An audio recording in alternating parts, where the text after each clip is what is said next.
Yo, what is going on, guys? Hope everyone's having a fantastic day today. So I want to go over some Philadelphia Eagles rumors, some things that are definitely going to make you happy. There's one bit of news that's going to make us happy, but I want to talk about, obviously, seeding, playoffs, some teams that could affect the Eagles down the road for the rest of this schedule. So I don't want to take up too much of your time today, but let's go over some of the news. Very excited for it. Because I've seen enough horror movies to know any weirdo wearing a mask is never friendly.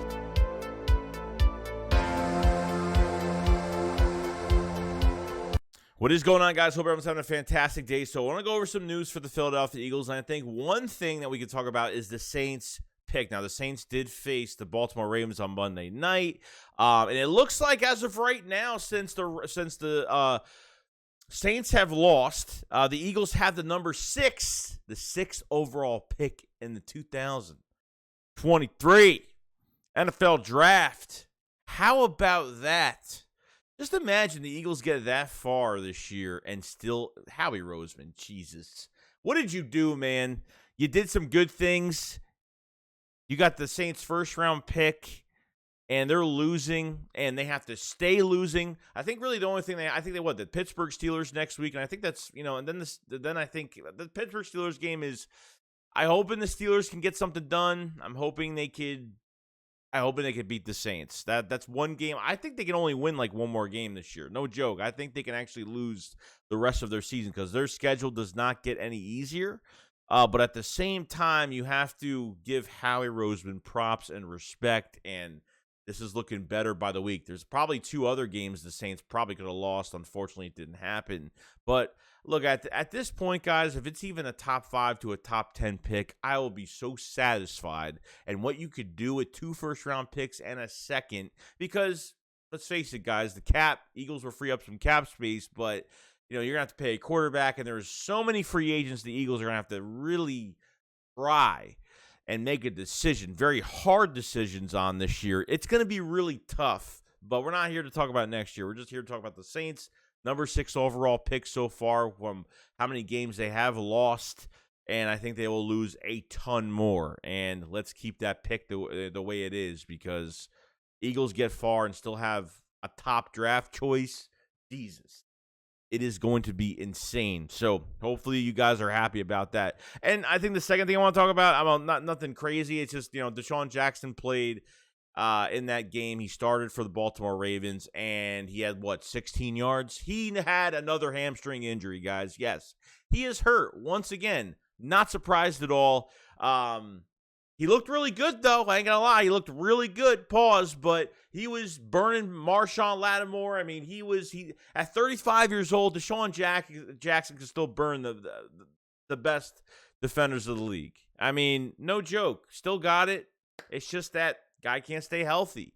I mean, literally, I think he only had 16 yards. Am I wrong? I don't know. If you guys could correct me on that. I think he only had 60. It wasn't much. He wasn't in the game long. So DeSean Jackson going to be out with a hamstring injury, day to day, week to week, seeing if he could be healthy for one game. Not even 2 steps into 2 steps on the field, he's already hurt. Just kind of crazy, man. Guy just has to retire and just come back, help the Eagles with the receiver core or something. I don't know. Do something, bro, because that man is just always getting hurt, and it sucks.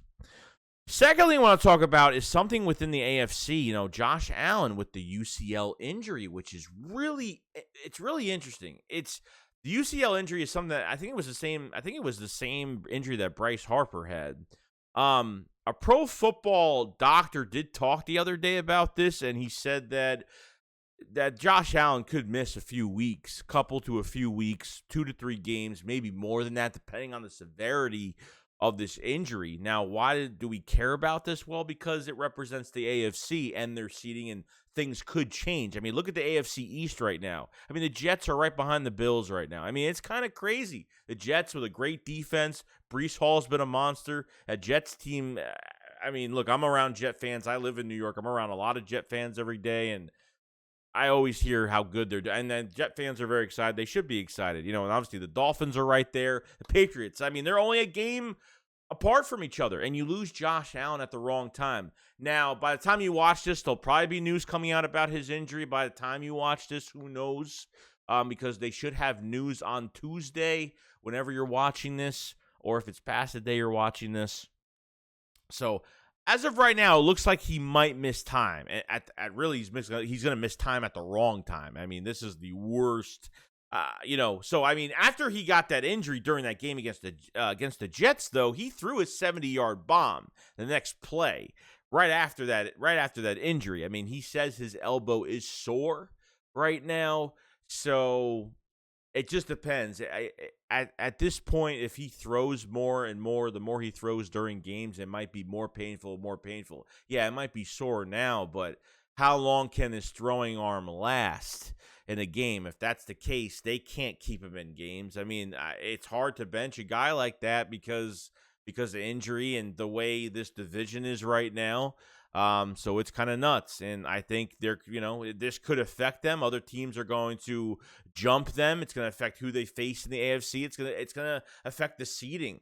You know what I mean? So I kind of want to bring that up because I think that's really important. And plus, the Buffalo Bills have just I'm not saying they're frauds, but man, even the loss to the Miami Dolphins, I don't know. They ended up getting a lot of really barely any heat for the losses that they've had against pretty bad teams. You know what I mean? So at this point, I just feel like the Bills are just.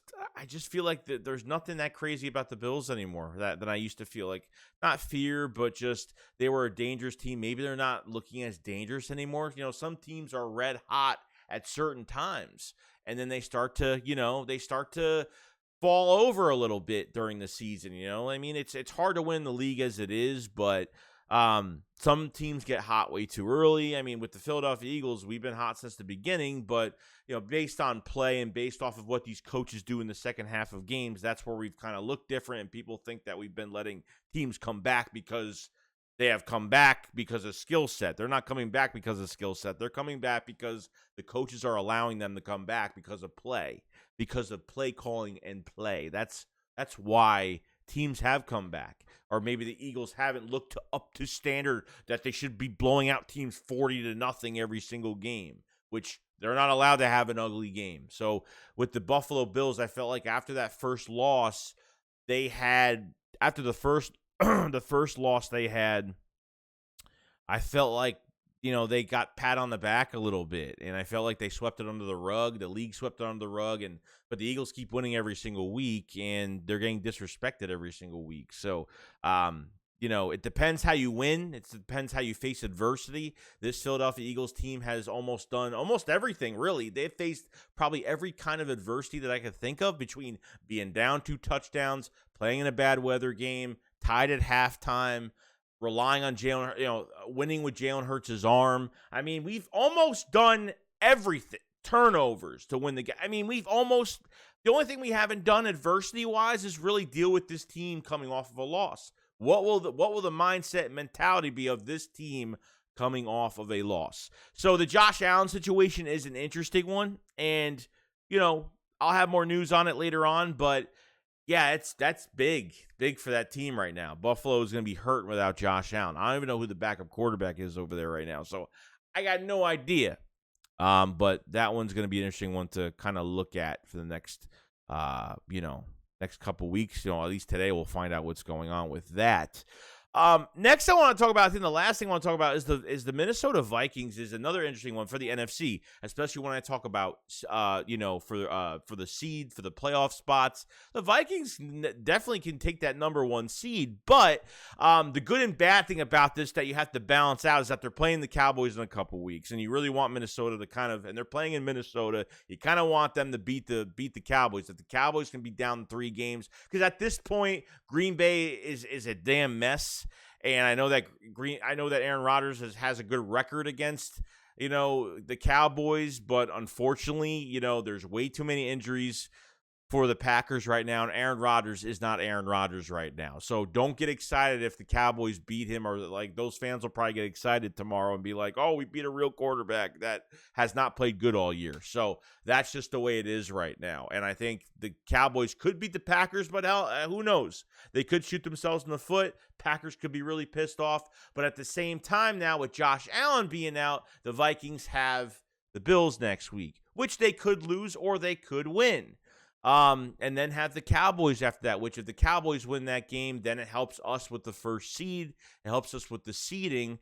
But if the Minnesota Vikings win, now Dallas will be down 3 games, and we kind of have to, stay on target and stay focused to get that first seed, away from the Vikings right now. So you kind of got to have to go back and forth with it. The Vikings could lose a couple more games, so, after the Cowboys game, hopefully they could lose a few more games. The Eagles stay on top, take that first seed, and take this to the house. So that's what I'm kind of looking at right now with the Vikings, looking at their schedule with, like I said, you got the Bills, you got the Cowboys, you got the Patriots, you got the Jets, the Lions, the Colts. They're not facing anything special, but they could have a couple losses out of that. We'll see. I wasn't really a big fan of how the Vikings played the Commanders at all. Like, they looked horrible. So I think the Vikings are definitely a beatable team, but the only team they've lost to that's obviously over 500 right now are the Vikings, and the only loss they have is to the Eagles.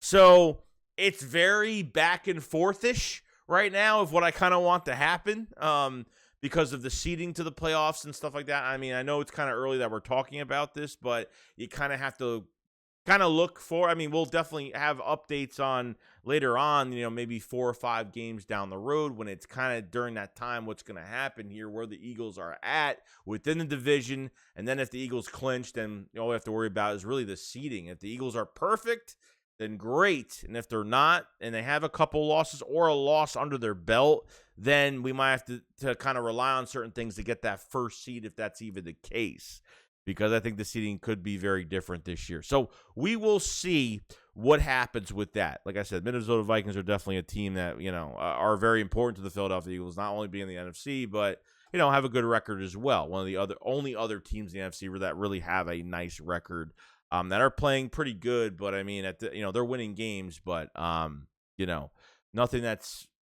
really popping out to me that they're that special. They're winning regardless. It doesn't matter. So, a win is a win at the end of the day, and you got to respect that win at the end of the day. So, other than that, that's pretty much it. That's pretty much it. Just wanted to talk about Josh Allen, the Buffalo Bills. The Saints pick for the Eagles is number 6 overall. Keep losing. I know they'll lose a lot more games this year. And obviously with the Minnesota Vikings, the seeding with that, facing the Cowboys, the Cowboys Packers next week, so there's a lot of stuff going on. It should be interesting to go over. Let me know what you guys think about the seeding for the NFC, about the Vikings, the Cowboys, the rest of the NFC East, if you want to talk about that as well. I read all the comments and stuff. So make sure you check in the pinned comment of this video my new Discord. We have over 218 members in the Discord already. This is my official Discord for the YouTube channel, and it's been a lot of fun talking to all of you guys. Best way to really contact me or talk about football and get an answer from me is on there, because I am always on there. So I will see you guys on the next update. I will see you guys later. SHAKESQUAD up. Follow us all, guys. Peace out. Peace.